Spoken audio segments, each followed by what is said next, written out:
박수 받을 만큼 잘 못 하신 모양인데 우리 박수로 한번. 저기서 일남성교회 회원 손 한번 들어보세요. 일남성교회 회원. 일남성교회 회원 손 드세요. 네, 아름답도다 형제들이요. 그리고 이제 일남성교회 두 분 때문에 일남성교회와 이남성교회가 함께하는 것이 되었군요. 뒤돌아보실 필요 없는 데가 다 보이니까. 오늘 점심시간에 삼여전도에서 밥 비벼서 준 것이 기억에 남아있고, 윤상일 장로님이 요플레 들고 와서 마치 내 술 한잔 받으라고 요플레를 나눠준 것도 남습니다. 여러 가지 것 중에서 또 이 예배가 마쳐지고 일여전도에 찜질방 가는 거 은근히 기대가 됩니다. 이런 모든 것 속에서 오늘 이 시간에 하나님은 그 틈사구니에다가 오늘 에스겔 말씀을 주셨어요. 에스겔 1장 1절로 3절에 있는 말씀 우리가 읽어봅니다. 맨 처음에 이 말씀을 더듬어서 들어가다 보면 성경 속에서는 굉장히 난해한 성경책이 들어 있습니다. 그 중에 한 권이 에스겔서입니다. 에스겔서는 쉽게 이해되지 않는, 우리의 마음의 더듬이로, 내 지식의 더듬이로 더듬더듬 해봐도 그 윤곽이 잘 잡히지 않는 성경 중에 한 권이 에스겔서입니다.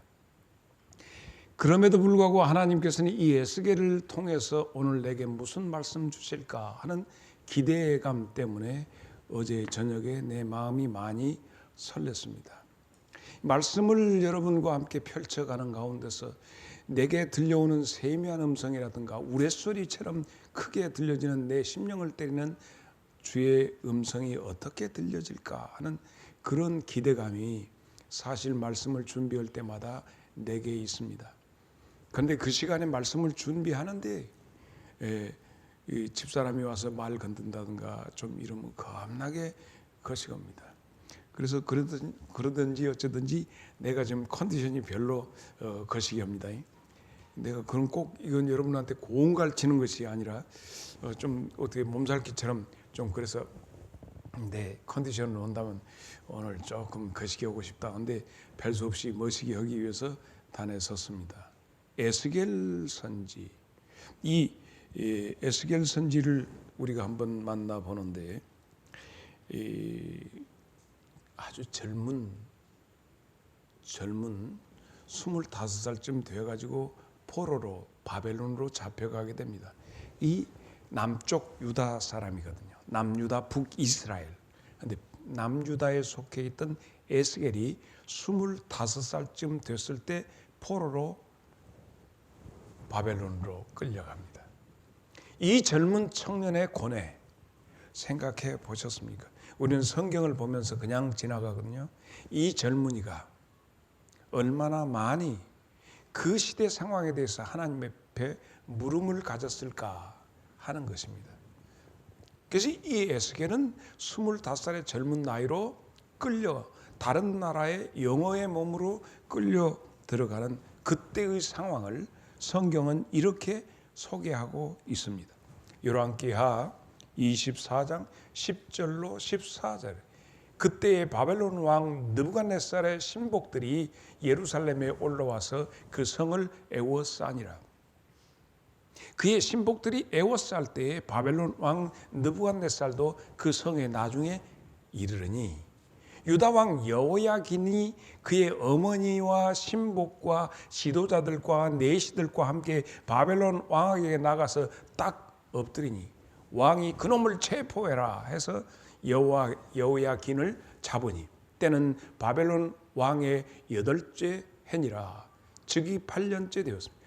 그가 여호와의 성전의 모든 보물과 왕궁 보물을 집어내고 또 이스라엘 왕 솔로몬이 만든 것 곧 여호와의 성전의 금그릇을 다 파괴하였으니 여호와의 말씀과 같이 되었더라. 다 같이 14절 시작.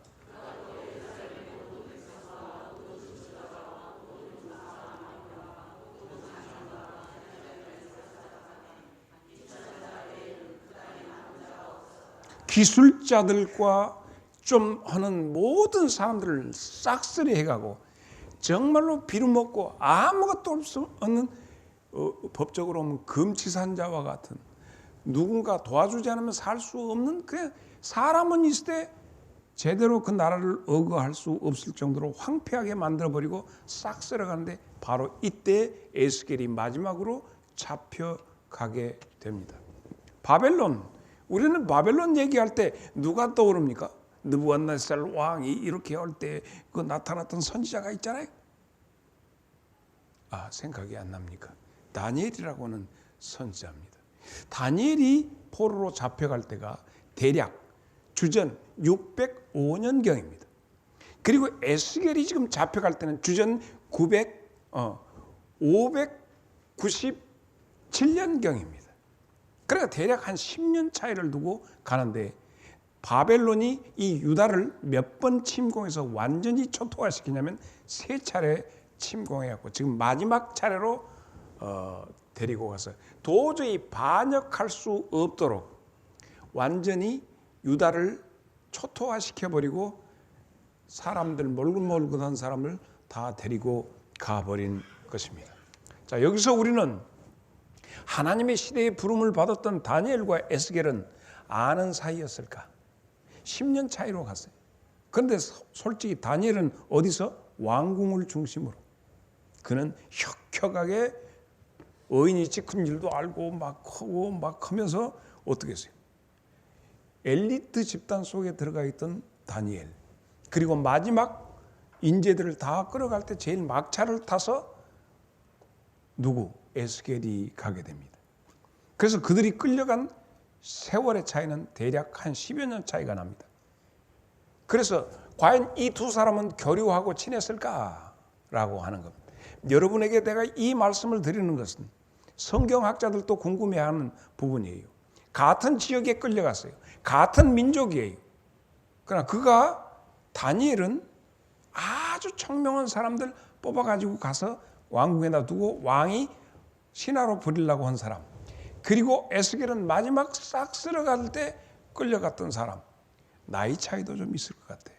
과연 두 사람은 알았을까요? 몰랐을까요? 바로 여기가 내가 설교할 자리입니다. 여러분이 몰라주기를 바라거든요. 알면 재미가 없거든요. 그래서 성경 속에 성경학자들도 이 부분 모릅니다. 그러나 에스겔은 다니엘을 우러러 보면서 선배님으로 엊그저께 내가 우리 딸이 교회를 목사 딸이 등록을 않고 왔다 갔다 하다가 교회를 등록하고 새신자 교육을 받아갖고 비로소 이제 정교인이 되었습니다. 그런데 내가 느닷없이 딸이 보고 싶어서 딸들이 보고 싶어서 거제를 집사람이 왜 가냐고 하는데 가고 싶어서 간다고 갔어요. 그랬더니 집사람이 바리바리 막 된장이니 기무치라고 하는 거 일본 사람들 말 기무치니 무엇이니 허다못해 내가 먹으려고 놨던 신라면까지 다 긁어가지고 차 트렁크에 내가 차 뒤에까지 납다 해가지고 가는데도 이놈들 보려고 하니까 손지들도 보고 보려고 하니까 가슴이 벌렁벌렁합니다. 근데 집사람이 좀 정이 없어요. 그래가지고 나 간다고 하면 따라가야 할 거 아니야. 근데 내가 집을 지키리다 하고 집을 지키고 나는 거기를 타고 가고 있는데 아빠 오신다면서요. 오고 우리 막둥이 딸이 전화를 했어요. 오냐 간다. 그래서 여러분 아시다시피 내가 교회 올 때 이렇게 단속을 하지 단속도 않고 부대부대하니 좀 수염을 길러갖고 그냥 그렇게 가서 딸네 집에 가는데 근데 이제 이 손지들 비빌라면 따갑따갑까 싶어서 좀 걱정만 하고 있는데. 근데 아빠 오시는데 우리 목사님 좀 만나 주실 수 있어요? 오이? 그래서 오이? 그러지야. 근데 내가 수요일인데 그때가 수요일이었습니다. 수요일인데 내가 목사님 바쁘지 않을까? 내가 연락해보고 사무실로 연락하고 시간 잡아놓게 하세요. 조금 있으니까 아빠 4시에 교회 카페에서 만나자. 그러자. 여러분 사실 나는 집사람은 어떻게 해보고 있는데 새끼들은 못 해보겠습니다. 그래서 가가지고 4시에 하니까 지가 애기들 가르치고 난 다음에 아빠 가요. 어디로 가냐? 아빠 나 길친지 알잖아. 몰라. 내비게이션. 지금 교회인데. 그래가지고 내비를 찍어 여기로 가냐? 이쪽 북으로 쭉 해가지고 나 참말 지금의 완전히 외탁이에요. 나 같으면 쫙 끼입니다. 남일이 권사한테 물어봐요. 내비게이션이 필요 없는 사람이 이 내비게이션이라고. 이렇게 까까불름이 너. 그래서 가서 이러고 가냐? 이리로 한 칸 더 올라가. 근데 밑에 칸으로 가도 된 것을 한 칸 더 올라가. 그래서 이제 중간 칸에다 넣어가지고 이제 가서니까 구역장이 나와가지고 목사님 부럽습니다. 목사님 딸이라는 얘기를 지금까지 한마디도 안 하고 있다가 지가 아버지가 목사라고 얘기했다는 거예요. 그래서 그 목사님하고 신현교회 검색해봐요. 그제 신현교회 여보 맞어? 신현. 그래가지고 갔습니다. 교회를 거기에 재가지고 막 아주 장로님들이 몇 분인가 우리보다 많아요. 그래가지고 하는데 아주 교회를 잘 지어놨습니다. 그래서 가서 카페에서 있었더니 목사님이 이제 구역장님하고 같이 와서 안녕하십니까 해서 또 이제 어찌입니까 내가 예절이 발라요. 다 안녕하십니까. 내가 수요일인데 나 환예비입니다. 그런데 언제 면도도 못했습니다. 바쁘실 것인데 걱정이었어요. 그래서 앉았더니 우리 딸은 이제 거기서 환장을 한 거야. 왜냐하면 목사님을 유아실에서는 이렇게 영상으로만 보다가 실체를 본 거예요. 그러게 지 말로 아빠 나 연예인 보는 것 같아. 환장하세요. 그래서 너가 아버지 알기를 이것이 아주 띄엄띄엄 보고 그래서 근데 그 목사님이 목사님 어디서 많이 배운 것 같습니다. 그래요. 나는 이제 모르겠는데. 그렇습니까?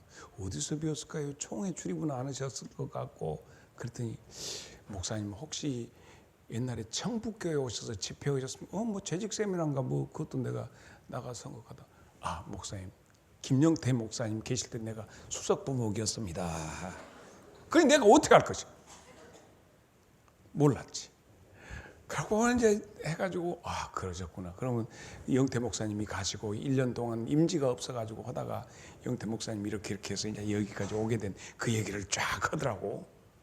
근데 그 유종환 목사님이라고 그 원로 목사님은 내가 총회에서 만났어요. 굉장히 그 어떤 부장 욕심도 많고 그랬던 그 목사님 원로 목사님은.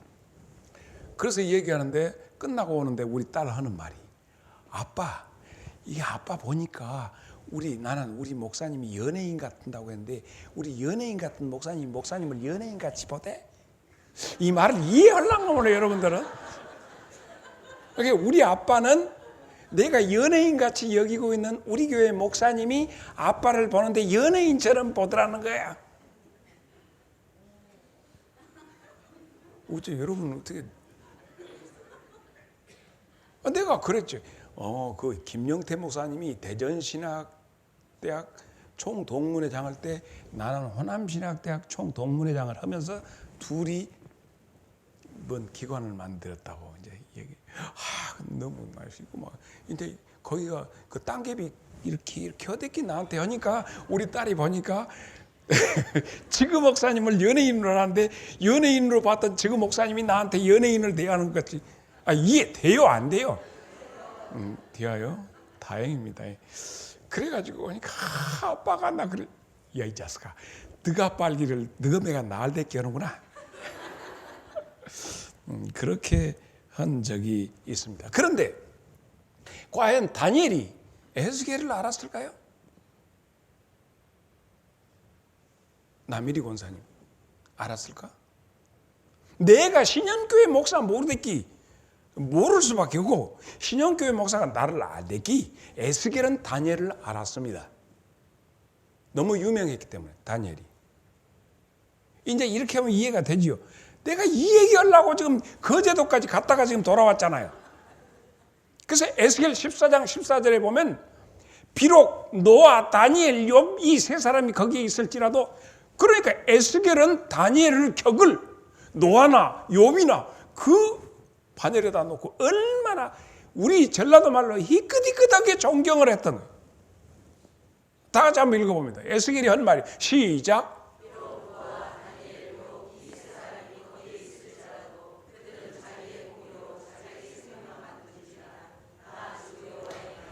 그러니까 지금 에스겔이 볼 때 에스겔이 다니엘을 이렇게 존경하는 것을 아시는 하나님께서 비록 여기에 노아나 네가 존경하는 다니엘이나 욥이 온다 할지라도 안 된다 하는 그 말씀을 하신 거예요.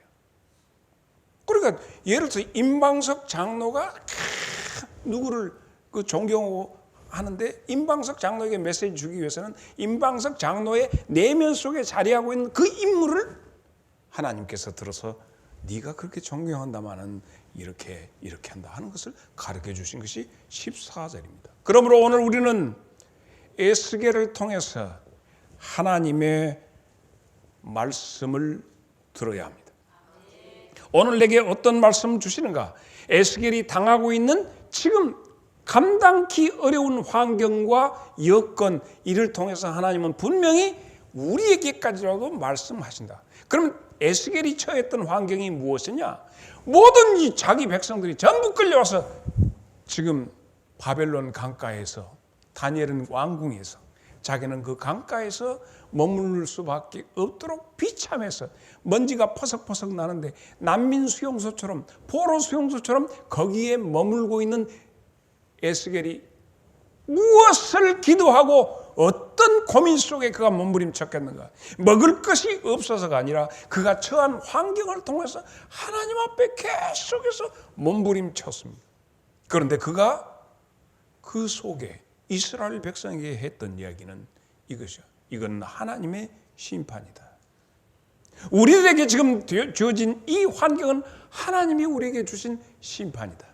그리고 또 하나 에스겔을 통해서 말씀하시는 것은 주는 반드시 우리 조국의 영광을 회복시켜 주실 것이다. 에스겔서의 두 가지 강하게 흐르는 메시지는 에스겔이 처한 감당할 수 없는 자기 환경 속에서 하나님께서 약속해 주시는 이것은 너희들이 하나님의 말씀을 버리고 하나님을 버리고 그릇 같기 때문에 이것은 심판의 현상이나 하나님은 분명히 너희들을 회복시켜 주실 것이다. 이것이 오늘 에스겔서를 우리가 접근하는 두 가지의 길입니다. 자, 에스겔은 아까 포로 당시 몇 살이라고요? 25살쯤 되었습니다. 그런데 5년 뒤에 하늘의 메시지를 받게 되는데 여기에서 1절 보면 30째 해 넷째 달 초닷새에 이렇게 나옵니다. 그래서 학자들 가운데서 이것은 30째 해 넷째 달 이것이 에스겔의 나이냐? 아니다. 무언가 연호를 붙이는데 여기는 무슨 사연이 있을 것이다. 그러나 그 사연은 우리가 어떻게 발견해낼 수가 없다. 왜 30회가 들어가는지 그건 모르겠다. 그래서 학자들 가운데 이 생각은 둘이 갈리나 에스겔의 나이가 30살이라고 하면 모든 학자들이 옳다. 그때가 그러니까 에스겔이 하나님으로부터 이상을 받을 때가 30살 때다라고 하는 것은 이론의 여지가 없습니다. 그래서 우리는 지금 30째 해 여기에 매달릴 것이 없다. 이걸 통해서 우리한테 말씀을 해. 에스겔이 지금 뭔가 내 나이 혹은 에스겔의 나이인지 또 다른 연대인지 우리는 알 수 없다. 여기서 에스겔은 하나님은 과연 살아계시는가? 날마다 무엇을 먹으나 무슨 일을 하나 포로로 끌려와서 강제 노역을 하든지 하나님은 살아계시는가? 우리가 여기에서 아는 것이 바로 히브리 노예들의 합창이었지 않습니까? 다라란 디라 하는 거 히브리 노예들의 합창. 여기에서 그들이 하나님은 정말 살아계십니까? 그렇다면 이 백성을 왜 이렇게 두십니까? 하는 에스겔의 그 몸부림이 있어요. 그리고 하나님이 살아계신다면 우리와 함께 계십니까? 성전도 없습니다. 아무것도 없는 황량한 벌판, 단지 우리들만 여긴데 하나님은 우리와 함께 계십니까? 그리고 지금 다 쓸어와 버렸고 우리들이 주인공이 여가 있는데 그 땅 우리 조국 1,100백 킬로 떨어져 있는 이스라엘 땅은 어떻게 되는 것인지. 이게 에스겔이 오늘 하늘 이상을 보게 된 배경입니다. 오늘 여러분이 처한 환경은 어떠하십니까? 살만하십니까? 재미집니까? 그래서 에스겔은 살아도 사는 것 같지 않아. 하나님이 살아계십니까? 하나님은 우리와 함께 하십니까? 하나님 저기 두고 온 나라는 어떻게 됩니까? 하는 것 때문에 그는 거의 아무런 삶의 의미가 없습니다. 그리고 이 에스겔은 나는 무엇을 해야 할까요? 나는 뭘 해야 할까 하는 에스겔의 참담한 이런 지경에 내가 할 수 있는 것이 뭔가? 그냥 한강물에 뛰어들어 볼까? 나 정말 이게 이 고민, 내가 해야 할 민족 앞에서나 하나님 앞에서 내가 해야 할 일이 무엇이냐, 그 일감을 못 찾고 있습니다. 오늘 낮의 말씀처럼 섬김의 자리를 찾지 못했어요. 이것은 모세도 마찬가지였습니다. 모세가 40살 될 때까지 자기가 무엇을 어떻게 해야 할지를 알지 못하고 있다가 자기 동족이 애굽 사람한테 두드러 맞는 것을 보고 그것을 그냥 정리를 해버리는 거예요. 이런 것처럼 모세도 계속해서 내가 무엇을 해야 할까 알지를 못했습니다. 여러분은 무엇을 해야 할까? 하나님 앞에서 여러분이 해야 할 일이 보입니까? 호구지책 먹고 살기 위한 일 말고 말이죠. 섬겨야 할 지금 에스겔이 몸부림을 하고 있습니다.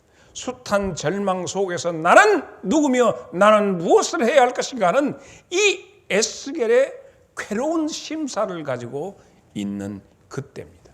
이때 바로 에스겔 1장 1절이 시작이 되는 겁니다. 내가 그발 강가 사로잡힌 자 중에 있을 때, 이것은 그 강가의 포로 수용소에 있을 때 하늘이 열리며 하나님의 모습이 내게 보이더랍니다. 사랑하는 여러분에게 있어서 나는 무엇이며 이 형국이 도대체 뭐냐, 이 시대의 이 많은 물음과 자기에 대한 고찰과 성찰과 물음이 하늘 문이 열려지는 문고리였다면 여러분 여전히 힘들고 하지만 돌아서 밥이나 먹어야겠다. 만약에 그러십니까? 아니면 에스겔처럼 나는 무엇을 해야 할 것인가? 그러면서 거기에 3절을 가면 나 에스겔이 나옵니다. 나 에스겔에게 특별히 임하고 라고 하는데 어떤 그발강가에서 여호와의 말씀이 여기가 중요합니다. 부시의 아들 제사장 나 에스겔에게 특별히 임하고 여호와의 권능이 내 위에 있더라는 겁니다. 그는 지금 30살 되면 지금 같은 목사 임직을 하듯이 제사장 임직을 해야 합니다. 제사장의 임직 연한은 20년간 하는데 50살에 은퇴를 해야 합니다. 제사장은 30살에 임직해가지고 20년 동안 그렇게 되는 게 제사장법인데, 내가 내 조국에 있고 성전 안에 있었다면 나는 제사장이 되었을 것인데 하고 내가 이곳에 와서 제사장도 아니고 이건 노가다가 돼가지고 있구나, 이렇게 할 때 하나님께서 그에게 나타나시고 보이시니 부시의 아들 제사장 나 에스겔에게 하나님의 말씀이 임했다, 이렇게 되고 있어요. 여기서 제사장 그 부분이 도드라집니다. 그는 제사장 이전에 내가 해야 할 일이 무엇인지 몰랐어요. 그 마을 이름이 데라빕입니다. 데라빕. 지금 이스라엘에 데라빕이 있습니다. 범동산이라고 하는 이야기인데 그것이 테라비브라고 들어보셨습니까? 그래서 이번에 트럼프가 테라비브에 있었던 미 대사관을 예루살렘으로 옮기는 그런 모든 것이 그 테라비브 해변가에 있는 이스라엘 그곳인데 옮겨버렸죠. 그래서 이 테라비브와 데라빕은 관계가 있습니다. 3장 15절을 보겠습니다. 이에 내가 데라빕에 이르러 그 사로잡힌 백성 곧 그발강가에 거주하는 자들에게 나아가 그 중에서 두려워 떨며 7일을 지내니라, 이런 말이 나옵니다. 그러므로 지금 에스겔이 머물렀던 곳이 테라비브입니다. 여기에 있었는데 비로소 에스겔이 자기 해야 할 일 사역이 시작되는 것입니다. 나는 우리 교회 교인들이 주일 낮 예배나 찬양 예배나 수요 예배나 모든 예배에 참석해서 여러분에게 하늘문이 열리기를 축복합니다. 주의 임하심이 여러분에게 함께하기를 바랍니다. 예수님께서 원하시는 것은 여러분 각자의 하나님의 영을 불어넣어 주시며 우리 불안해하고 슬퍼하는 우리들에게 평안을 주시기를 원하고 계십니다. 그러므로 나는 하나님의 임재로부터 에스겔은 시작이 됩니다. 에스겔의 인생 역사는 30년 동안의 삶은 어디에도 기록이 없으나 하나님이 하늘을 열고 그에게 나타나심으로 에스겔의 사역이 시작이 된다면 여러분의 예수 없는 사역은 무의미한 것이에요. 예수 안에서 시작되는 여러분의 인생이 이제 새로 시작될 수 있기를 바랍니다.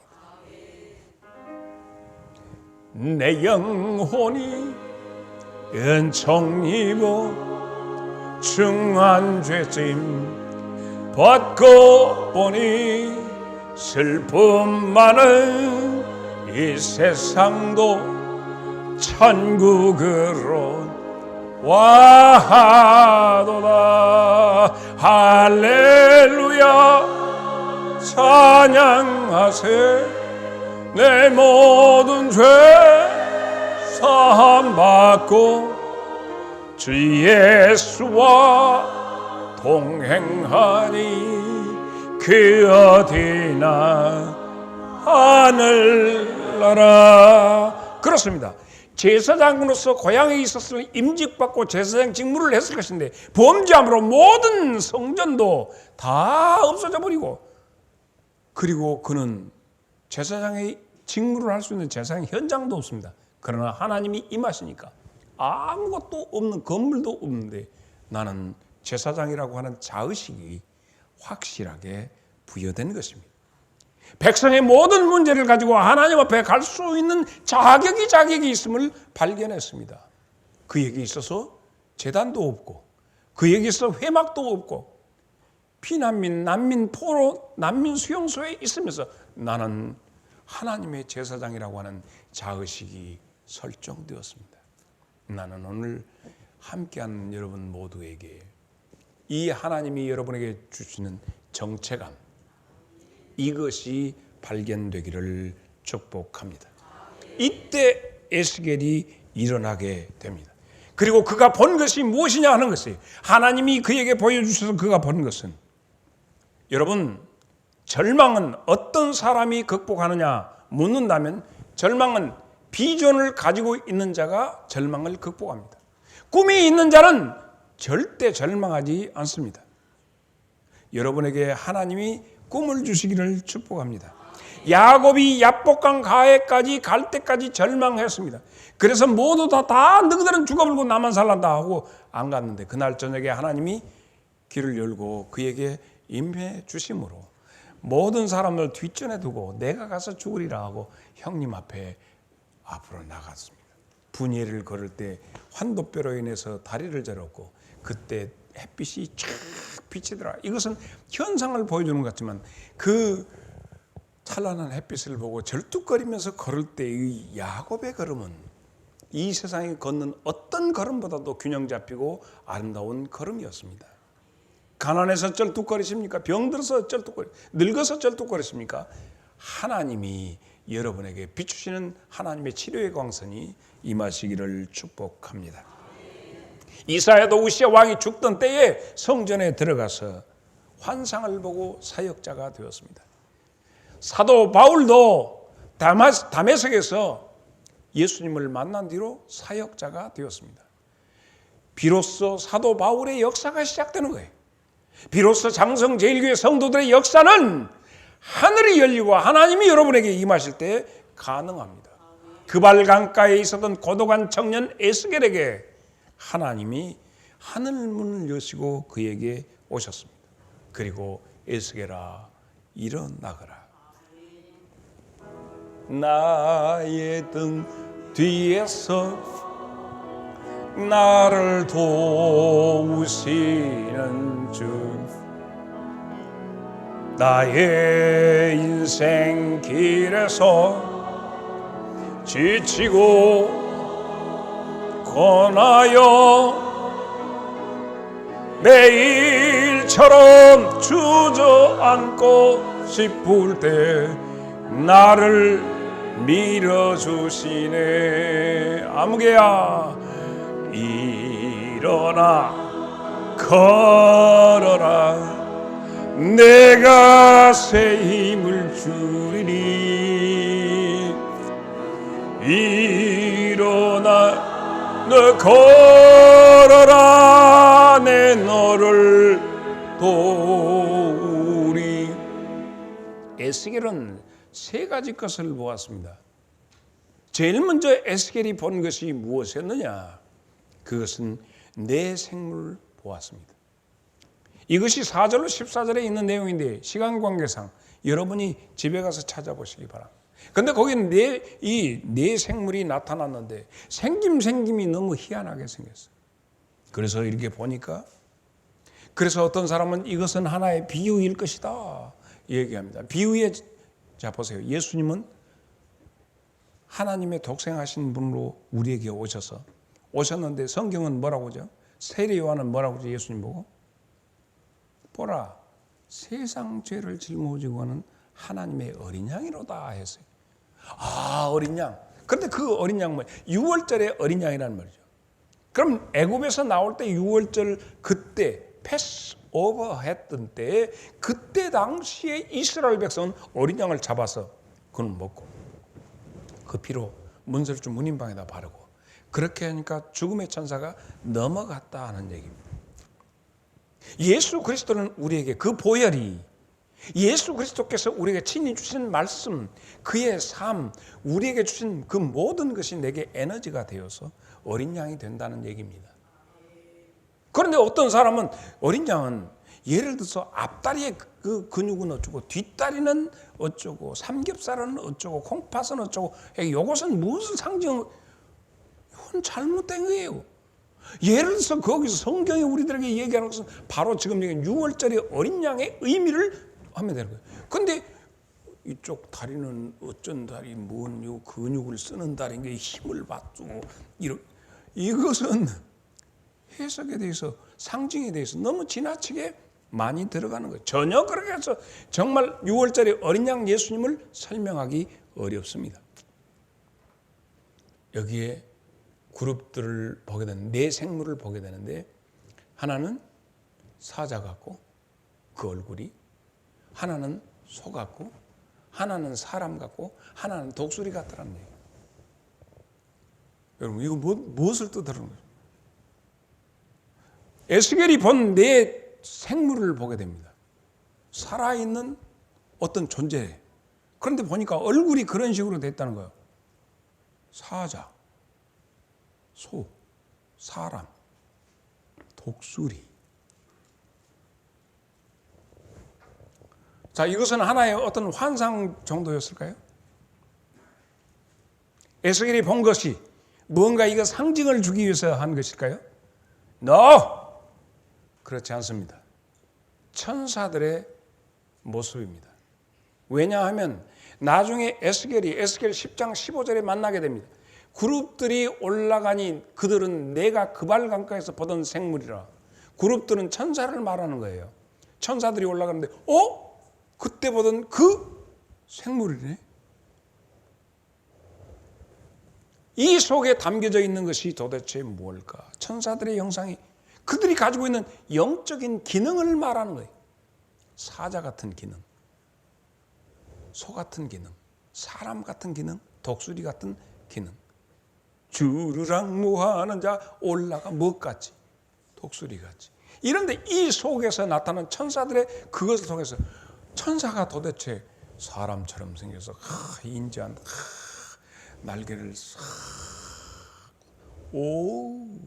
엔지야 이렇게 하는데 그 천사들의 모습이 날개를 가지고 역사하더라. 그래서 이것에 대해서 어떻게 이해해야 되지? 만약에 사자 같은 천사가 나타났다. 유남스기 사자 이게 그런데 이게 천사들의 형상 이미지들라는 말이에요. 그래서 올라가서 보니까 그 생물들을 거기서 만나 그룹들 속에서. 그래서 여기 사무엘하 22장 11절 날개. 그룹 그룹들을 타고 나르시며 바람 날개 위에 나타나셨다. 그러니까 천사들 가운데 그런 네 생물과 같은, 요한계시록에도 나타납니다. 네 생물과 같은 그 그룹들. 근데 그룹들이 나타나서 하는데 거기에 타고 계시더라는 얘기요. 그게 무엇과 같냐면, 예를 들어서 천사들이 확 하고 이제 어떤 현상을 하든지 그 가운데 다 하나님이 서 계시더라는 얘기. 그래서 그들이 그렇게 그것을 어떻게까지 보냐면, 시편 104편 3절을 보면 물 위에 자기 누각에 들보를 얹으시며 구름으로 자기 수레를 삼으시고 바람 날개로 다니십니다. 그러니까 이건 사람들이 어떻게 설명할 수 없는 영계의 현상을 지금, 그래서 사도 바울도 그랬잖아요. 내가 14년 전에 어떤 사람을 아는데 그가 몸 안에 있었는지 몸 밖에 있는지 나는 모르지만 그는 하나님은 아신다.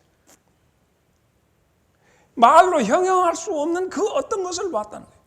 하나님께서 나를 교만해지지 않도록 하기 위해서 내게 가시를 주셨다. 이 가시를 없애달라고 했는데 네 은혜가 내게 족하다 말씀하시더라는 얘기입니다.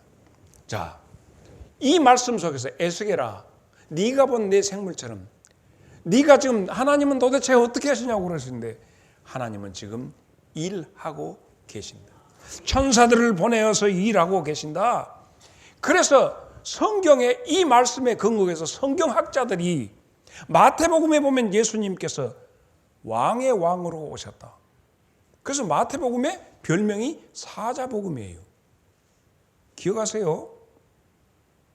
마가복음에 예수님이 오셨는데 뭘로 오셨는가 봤더니 하나님의 종으로서 일하는 모습이요. 그래서 소복음이야, 거기는. 누가복음은 인자가 하시면 사람의 아들 인자. 그래서 이건 사람 복음. 요한복음은 무엇일까요? 독수리 복음이에요. 그래서 이 모든 것, 하나님의 아들로 오신 예수님을 강조하잖아요. 요한복음 태초에 말씀이겠죠. 하나님의 아들로 오신 예수님, 그 예수님을 표현하는데 독수리가 날아감 같은 그런. 그래서 독수리 복음 그렇게 해요. 공간 복음 4개의 별명이 다 있잖아요. 그러지요, 이동순 전도사? 배웠지요? 이것을 공간 복음은 그렇게 별명을 준단 말이죠. 그발 강가에서 에스겔이 봤던 내 생물이 그렇게 해서 그 생물의 형태에 지금 빠진 것이 아니라 하나님이 이렇게 왕으로 일하심으로, 그리고 인자로, 그리고 독수리처럼 자기 백성들을 이렇게 끌어가시면서 일하시고 계신 모습을 천사들을 통해서 보여주신 것이에요. 결코 혼자가 아니고 우리 민족이 멸망하는 민족이 아니구나 하는 그 위로를 에스겔이 받게 된 것입니다. 오늘 이 말씀이 여러분에게 있어서 새로운 힘이 되고, 여러분에게 주어진 오늘 당장부터 세상에 나가서 살 때 여러분에게 일하시는 하나님의 수호천사의 역사가 여러분과 여러분 가정에 임하시기를 축복합니다. 15절로 25절에 보면 수레바퀴가 나옵니다. 수레바퀴가 나오는데 이 수레바퀴의 내용이 두 번째 본 것이에요. 여기 에스겔에 보니까 수레바퀴가 나타나서 바퀴가 돌아가는데, 이 바퀴가 보니까 17절에 특징이 나타납니다. 그들이 갈 때 사방으로 향한 대로 돌이키지 아니하고, 그러니까 막 천사들의 그 어떤 하나님의 일하시는 그 바퀴들이 쫙 가는데 삐뚤삐뚤 그냥 막 직선으로 막 사방팔방으로 하나님의 막 사자들이 그 바퀴가 가는 것을 받아. 18절에 보니까 그 둘레는 높고 무서우며 그 네 둘레로 돌아가면서 눈이 가득하더라는 얘기입니다. 하나님이 지켜보신다는 거예요. 그러니까 하나님이 절대, 하나님이 뜻하신 바는 굽어지지 않고 곧바로 나가시면 사방팔방에서 하나님이 일하시는, 하나님이 이 민족을 보고 계신다. 억울하고 정말 눌리고 억울하게 짓밟히는 이것을 하나님은 보고 계신다. 하나님은 절대 돌이키지 아니하시고 하나님의 방법은 바로 하나님의 뜻대로 나가신다 하는 것이에요. 역대하 16장 9절에 있는 말씀 봅니다. 자, 시작.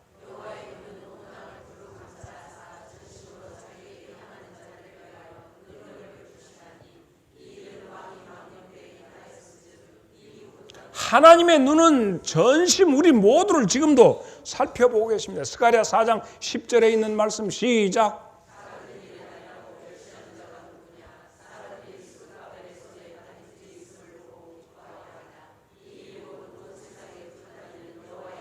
하나님께서 보고 계신다는 얘기. 이것을 에스겔이 지금 두 번째 보는 거예요. 하나님의 눈동자를. 눈동자같이 아끼사 늘 보호 내가 음을 높이 잡았다. 그리고는 세 번째 마지막 본 것이 보좌를 보게 됩니다. 26절로 28절에 있는 내용인데 이것도 집에 가서 보세요. 1장 전부가 지금 끝나는 순간입니다. 그런데 거기에 내용은 같다 같으니 이렇게 해서 같다라는 말이 한 6번 7번 이렇게 나오는데 거기에서 뭐냐? 많은 학자들이 거기서 이구동성으로 사람 같은 분이 거기 보좌에 앉아 계시더라 하는 얘기입니다. 그건 예수 그리스도시다라고 하는 부분에 대해서 학자들이 모두 다 동의하고 있습니다. 역사 가운데 하나님의 운행하시는 역사 가운데 오신 예수님입니다. 멀거니 바라보고 계신 것이 아니라 보좌를 땅에 펴시고 이 땅에 오신 예수 그리스도. 요한복음 1장 14절 말씀이 육신이 되어 우리 가운데 거하시며 우리가 그의 영광을 보니 아버지의 독생자의 영광이요 은혜와 진리가 충만하더라. 결론입니다. 난해하기 짝이 없는 에스겔서를 여러분이 떡벅 문을 열고 들어섰습니다. 이걸 통해서 우리에게 말씀하시는 하나님의 음성이 들려지기를 바라고 여러분의 역사가 새로 시작되기를 바랍니다. 여기 가장 중요한 것은 하늘이 열리고 하나님의 임하심이 있을 때 에스겔의 역사가 되고 에스겔에게 숨겨져 있는 사역도 사명도 드러나게 됩니다. 마태복음 18장 20절 두세 사람이 내 이름으로 모인 그곳에는 나도 그들 중에 있느니라. 오늘 바로 여기가 여러분의 출발의 자리가 되기를 바랍니다. 우리에게 그 평안이 있어야 합니다. 나 어느 곳에 있든지 늘 마음이 평안하다. 내 오늘 지금 당하는 치욕과 고통 이것 내게는 걱정할 것이 없다 라고 하는 자신감으로 가득 차가지고 에스겔이 그가 퍼뜩퍼뜩 걸었던 그발 강가의 포로 수용소 속에 그가 가지만은 이미 달라져 버린 에스겔이 그들 가운데 가게 된 것입니다. 아까 집 나갈 때 형편없는 큰 낙심했던 젊은이가 아니라 이제는 꿈을 가지고 그들 앞에 서서 그들에게 메시지를 전하는 사람이 되었습니다.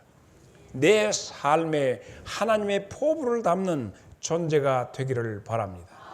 그럴 때 여러분의 역사는 하나님과 함께하는 새로운 역사가 시작될 줄로 믿습니다. 바로 여러분의 것입니다. 그리고 이 말씀을 절대 놓치지 마세요.